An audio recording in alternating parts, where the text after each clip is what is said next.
Well, Russia will remain the elephant in the room, also at the summit in Wales.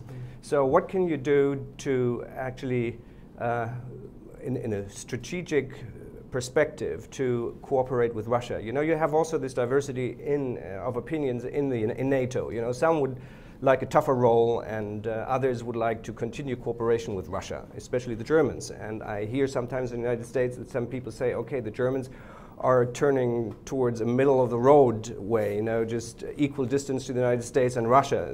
You hear those fears.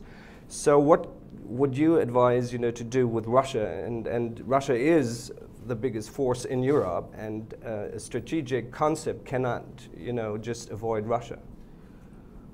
You've pointed out a real challenge for the alliance.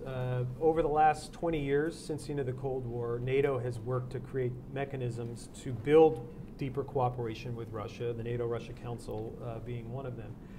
Most of those mechanisms, alliance-wide, but also the mechanisms the United States helped create, have been put on hold given the crisis in Ukraine. And I think that whereas it's clear that Russia right now is not interested in being a partner of NATO's, it's not really much interested in being a partner of the United States, obviously we still need to seek areas where there could be common interest and common understanding.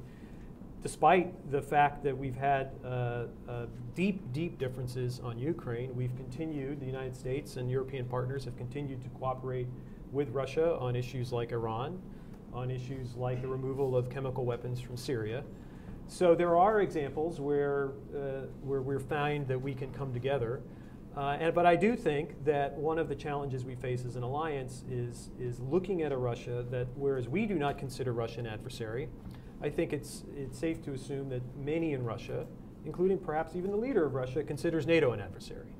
And what the reality is for us, given that moving forward, is very difficult. But do you think there will be some kind of discussion? Well, discussion will there be, of course, but kind of new strategy that's trying to deal with Russia?